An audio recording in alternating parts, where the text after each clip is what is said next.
năng krướng miên lạc rồi sao rồi miết cái này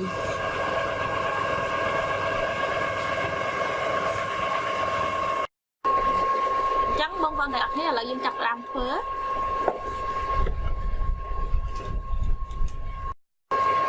nghe dân thường cái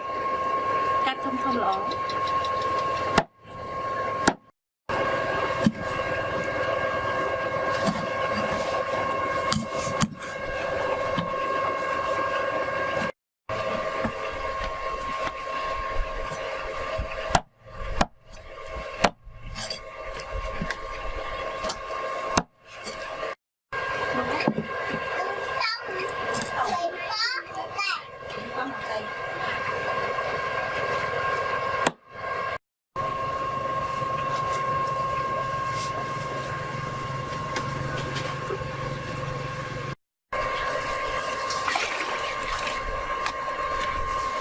đi bông ốm cho riêng cài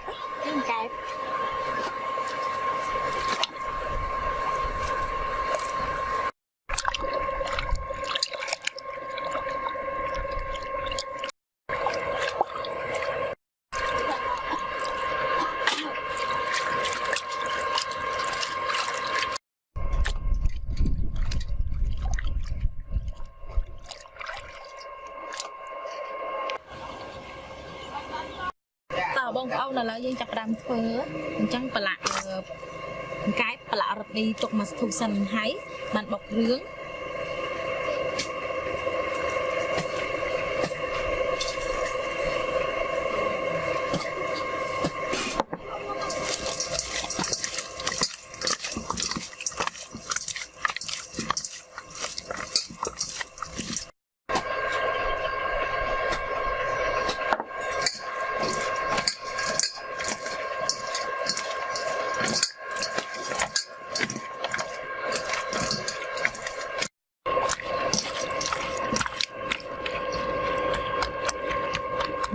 là hao dân tộc mà thuộc sần hai dân tộc bọc riêng hái bằng cho rướng nhọt trầu nồng cài nắng nít tôi là cái ăn sập lấy dân tham cho ta hàng cô té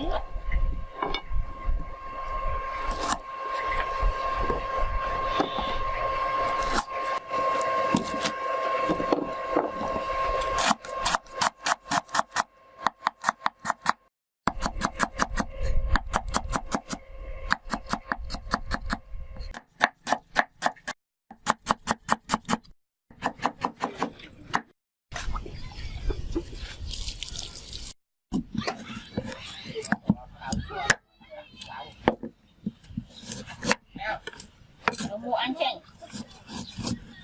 mua dùng này mà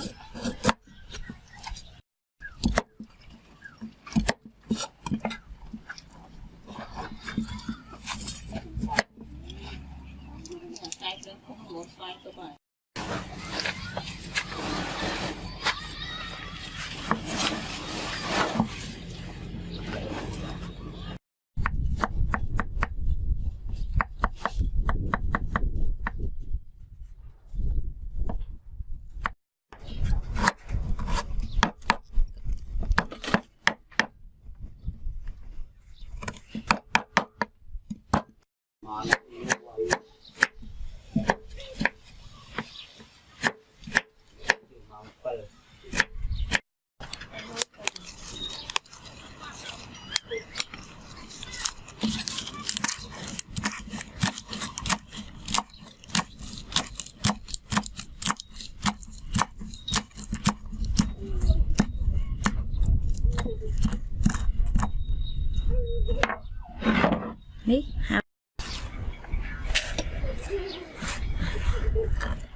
Như sạch chụp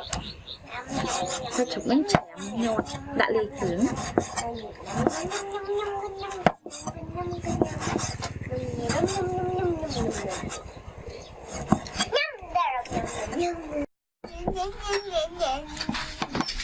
năng dừng đã sạch chụp hay dừng đã sạch cài pì tiền đấy.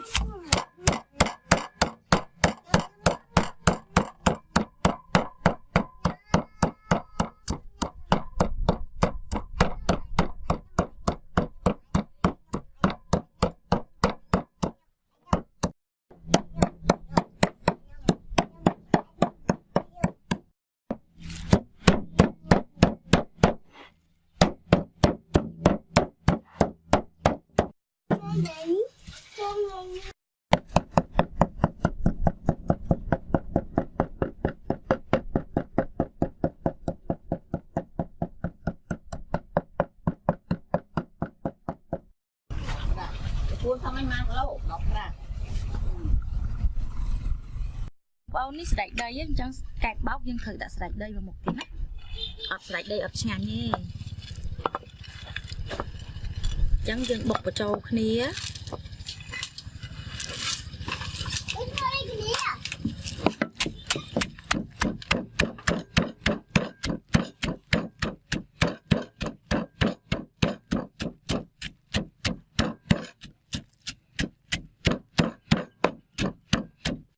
ní bông ón hai tôm cà hôm một tiết ní tôm cà hôm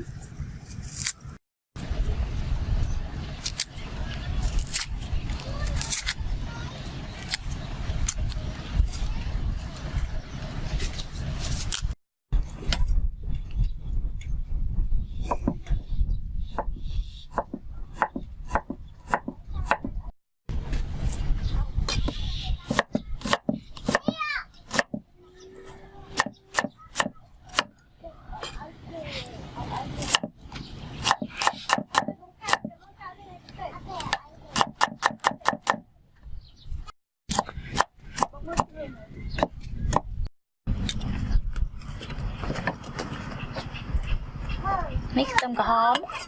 bông bông đập học cái tiếng đấy học nhân những trẻ mày mọt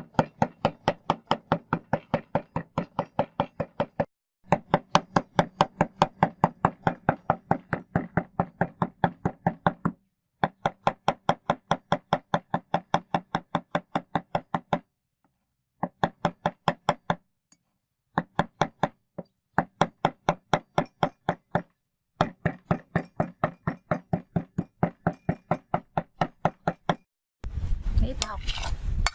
nó đã bọc vào trâu này á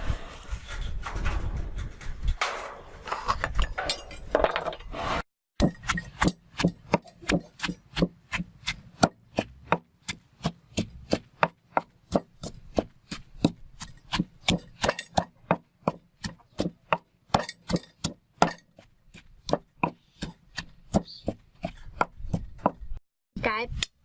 hai năng sẽ chụp chừng chèm trâu khía là dùng đại trâu nâng hái một cái trâu hiện đại trắng dùng đặc riêng tầm ổn ní rọt đi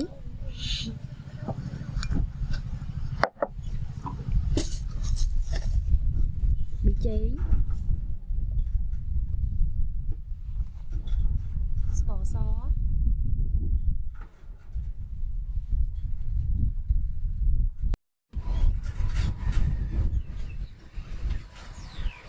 nha này đang đạp hình xóm kia tông ốc mỏng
chân chừng đồ đã chán hay tao mắt dần dần cài mình nhọt đấy.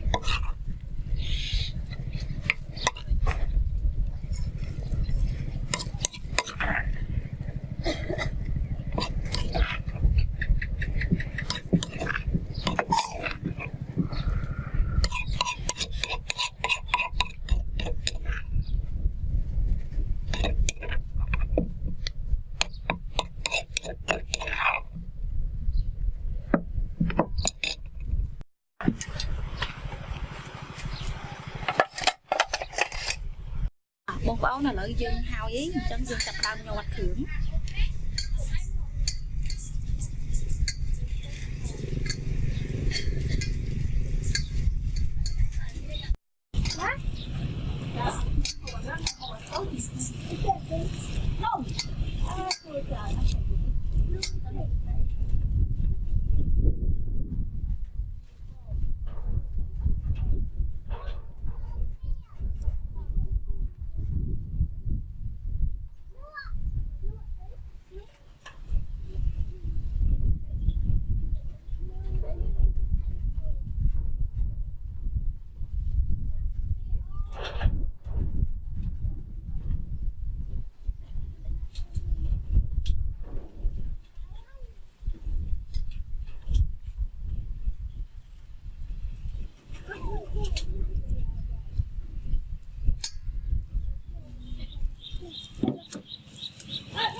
nghe dân nhọt khưởng mình đó lời áo ấy đang áo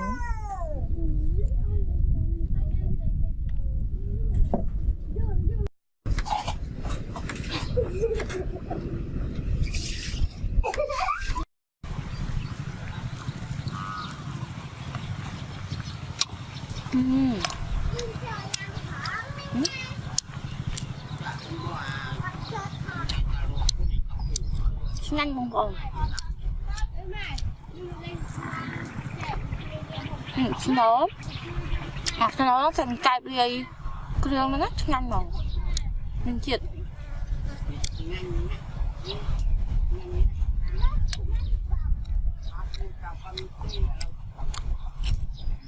có thể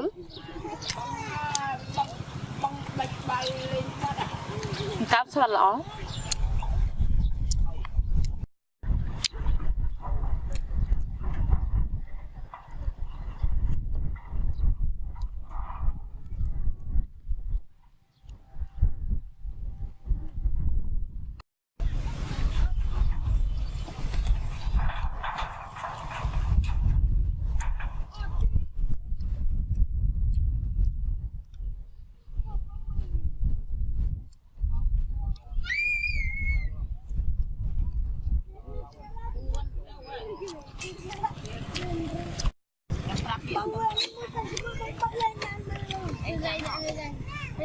lấy mưa trăm hạt lắc lên một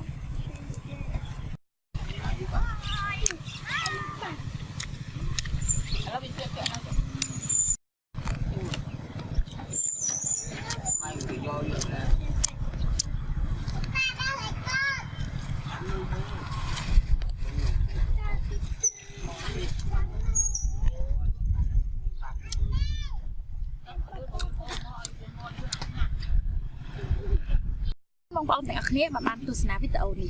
Ở con bye bye.